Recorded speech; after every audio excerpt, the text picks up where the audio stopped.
Kita ko to, share ko sa inyo.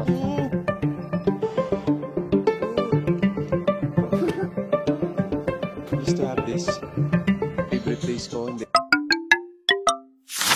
Sun is shining bright, oh California skies. We're laughing, feeling light, the ocean waves so high.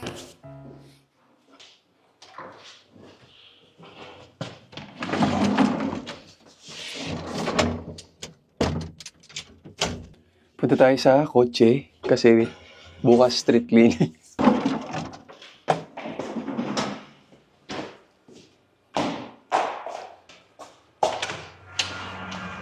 Oh yeah. Nandito tayo guys. Ito yung view natin. So hindi malamig, sakto lang yung suot natin.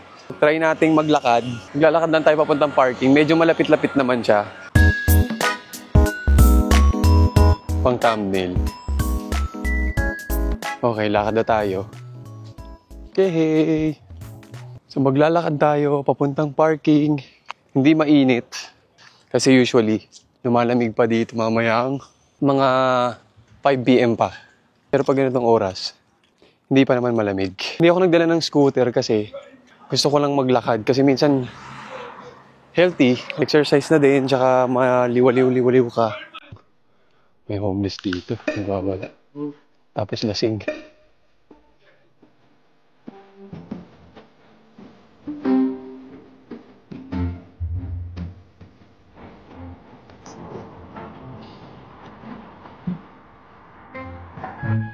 Okay, patawid na tayo. Papunta na tayo dito sa parking.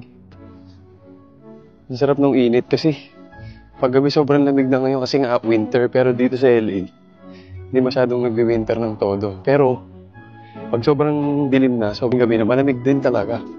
Hindi na nag-i-snow dito. Meron lang part na nag-i-snow dito sa California, pero you have to drive like 4 hours para makakita ka ng snow. Pero dito sa LA mismo, walang snow. Malamig lang, mga jacket lang. Pero pag ganitong oras, mga 12, 1 to 2, hindi siya malamig. Tatawid tayo.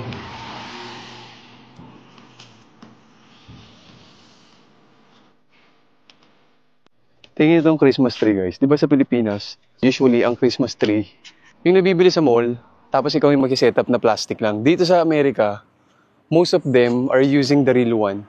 So ginagamit nila, talagang meron ditong bilihan na talaga ng mga tree talaga, which is totoong Christmas tree, and then di-dispose after. So tignan nyo to.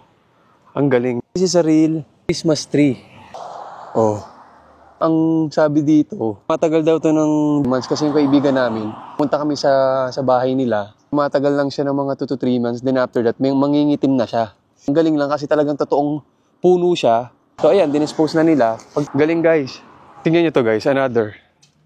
Meron na namang dinispose na fridge. Sa atin yun, kinalakal na yan. Pinag-chap na, binenta na, kumita na. Dito, hindi pinapansin yung mga ganyan.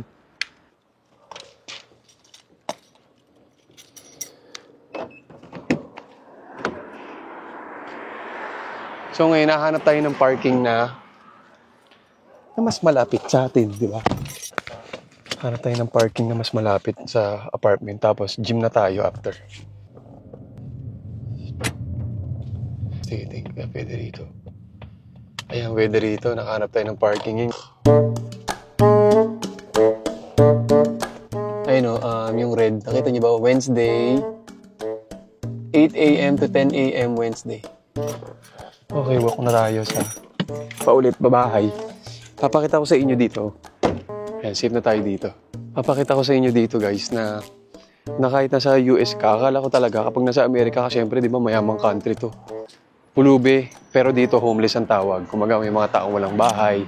Yung parang ganun yung version sa atin, pulubi. So, papakita ko sa inyo kasi yung iba dito talaga, dito sa LA, yung mga homeless gumagawa ng sarili nilang bahay sa gilid ng street. Hindi ko alam kung ba't hindi sila sinisita, pero ang alam ko, wala talagang pakialam yung government sa kanila. So, pakita ko sa inyo, dahil napakamahal ng rent dito sa Amerika. So, libre sila sa rent. Wala silang binabayaran na. Ito sila. Ano pa yun? Nung una talaga akala ko, parang kumbaga walang ganito. walang mga homeless na kagaya nila. Pero, ay, may mga homeless din dito na gumagawa ng bahay. Pero hindi sila sinisita.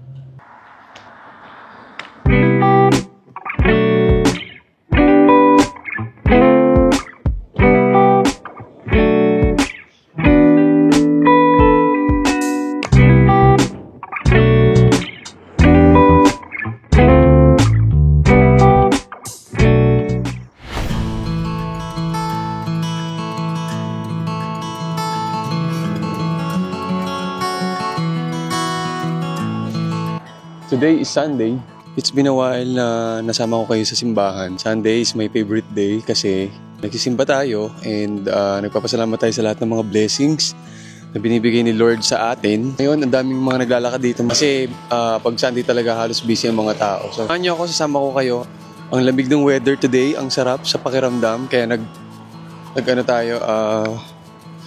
naka-sweatshirt tayo. Ang daming blessings ni Lord na gusto ko ipagpasalamat na hindi ko ini-expect na ibibigay niya sobra-sobra pa. Kapasalamat tayo sa Kanya and ibibigay natin tong araw na to sa Kanya para magbigay ng praise and worship sa Kanya sa lahat ng mga blessings. So let's go, sama kayo.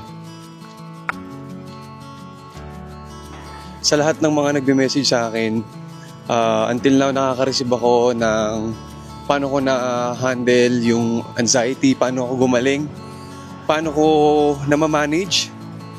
Ang dami nagme-message sa akin na buti ka pa, nakaalis na. Naiintindihan ko yung nararamdaman yung lahat. Doon sa mga naka-experience talaga nung anxiety na napakahirap.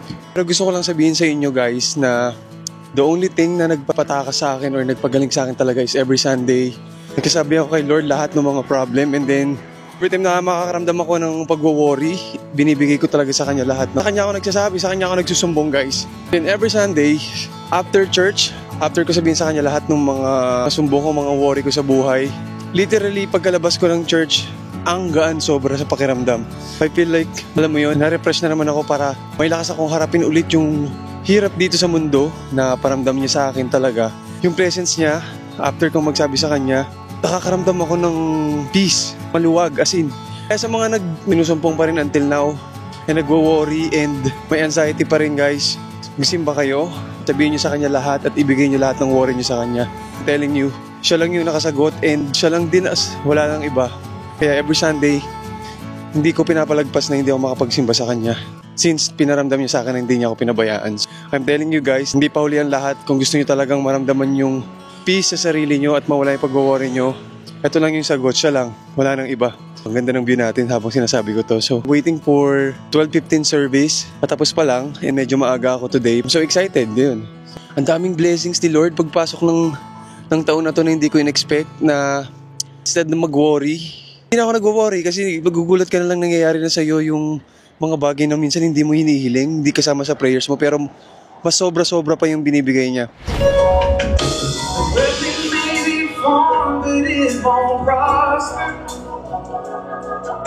And when the darkness falls, it won't prevail.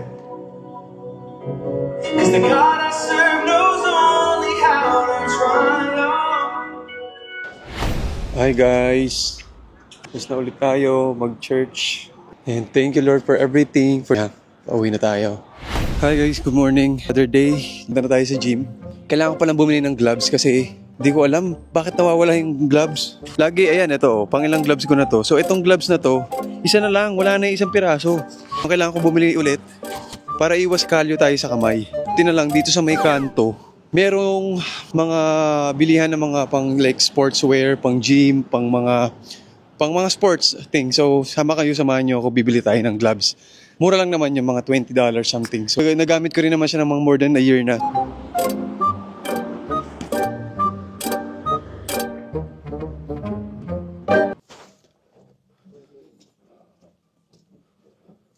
Oh, it seems like bigger than before? No. No. Oh, really? Yeah. It's my third time here. I didn't see that you have it here. Oh, you didn't go to gym. Oh, okay. I need the gym gloves. Yeah. Right there.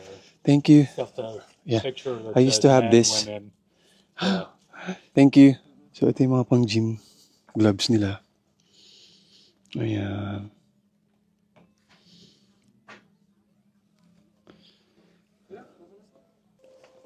Okay, hanap tayo dito guys ng Asha.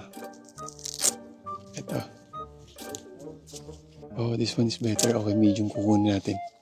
It's $15. $16.41. Thank you. You too.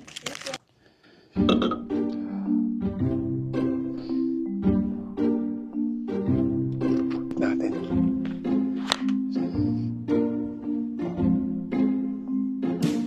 Let's go, gym na tayo.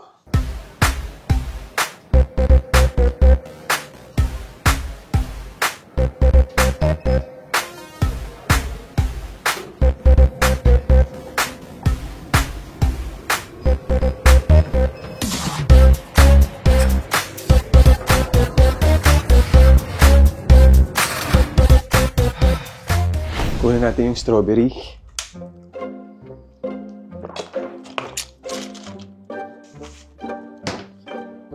Tingnan niyo itsura.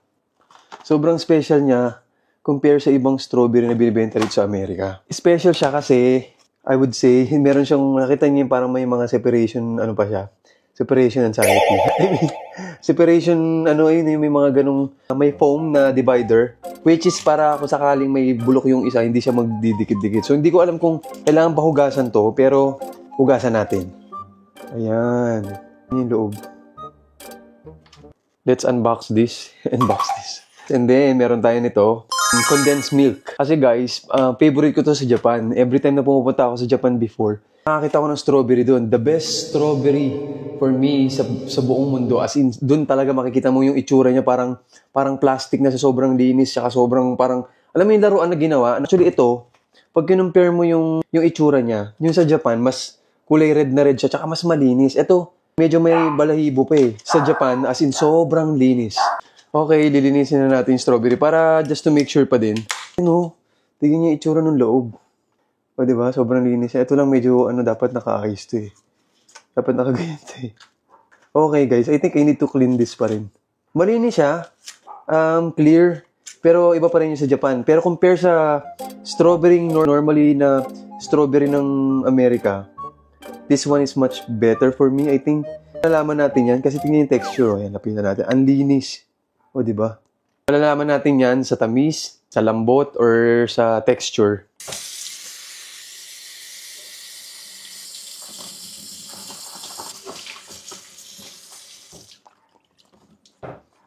Okay, let's try this. Ayan.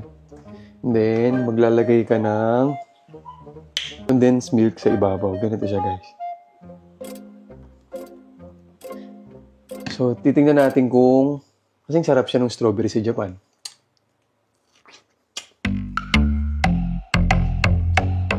Oh my God. Ang sarap. Kaya pala siya mahal. Kasi, yung lambot tsaka yung tamis.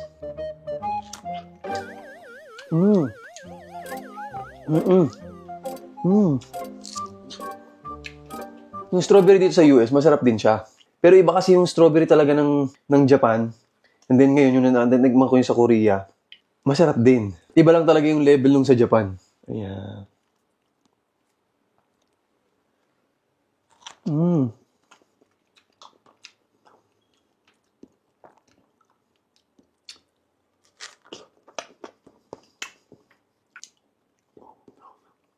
Ang lasa niya guys, parang strawberry ice cream.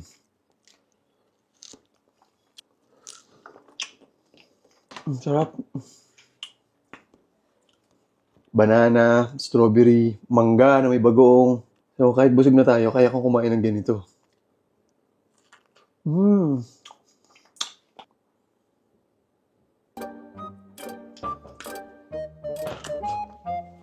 Kuha tayo guys, pakita ko sa inyo. Sa ibabaw lang. And then, good to go na.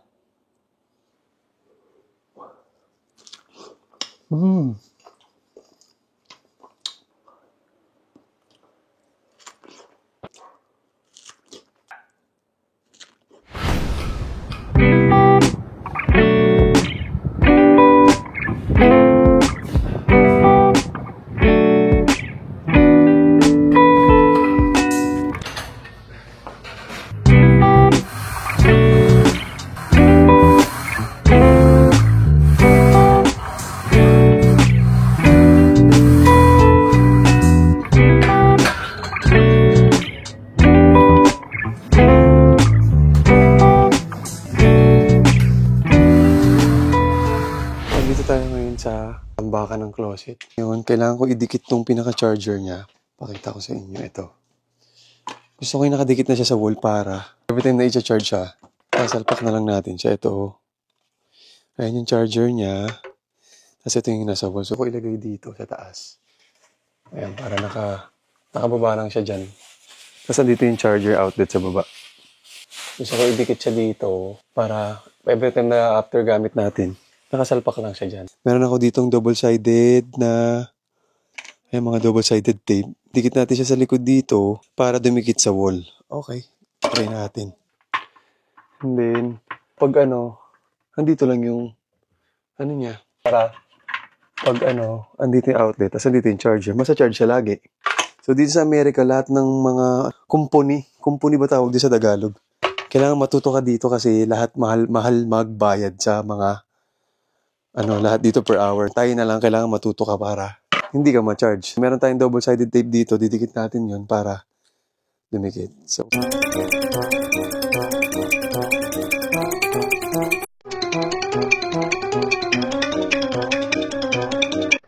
nandito na tayo guys, kakabit na natin dito sa taas. Ito na. Pero parang pakiramdam ko, hindi niya kaya. Ayan. Ito yung charger. Just dito siya. Tapos ito. Ayan. Pabigat po. Ito pa lang yung malita. Hindi ko alam kung kaya niya pero try natin.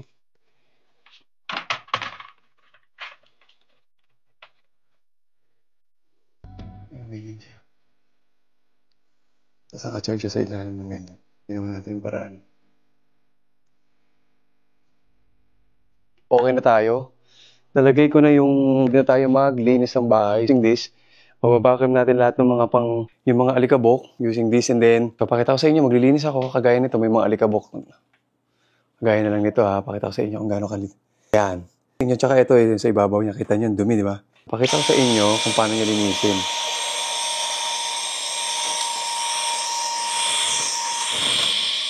Eh, di ba? Wala na.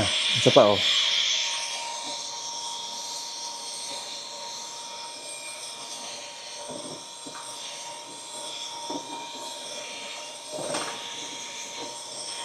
Dito siya papasok sa loob. Ayan, kita niyo ba? Kita niyo ba yung dumi? Ayan, ang dami, oh. So, ang mangyayari, pagkatanggal natin ng mga alikabok, tsaka natin siya pupunasan ng basa para totally malinis siya. Let's go! Samahan niyo ako maglinis. Ang laki tulong.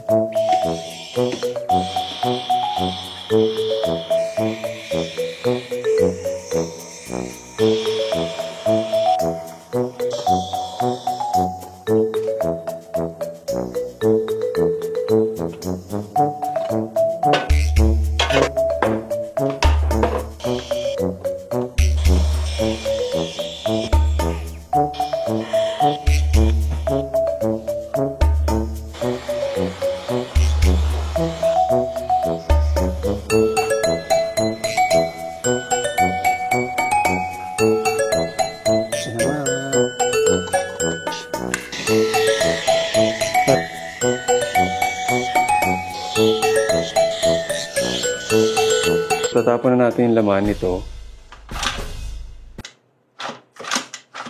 Grabe.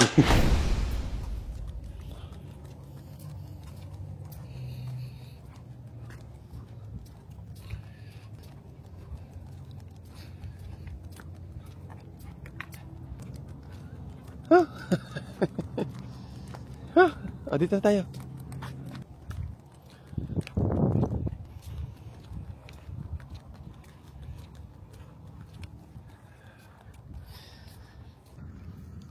May napagod po. Halika na, Tubul. Nagwawakwak kami. Napagod siya. Oh.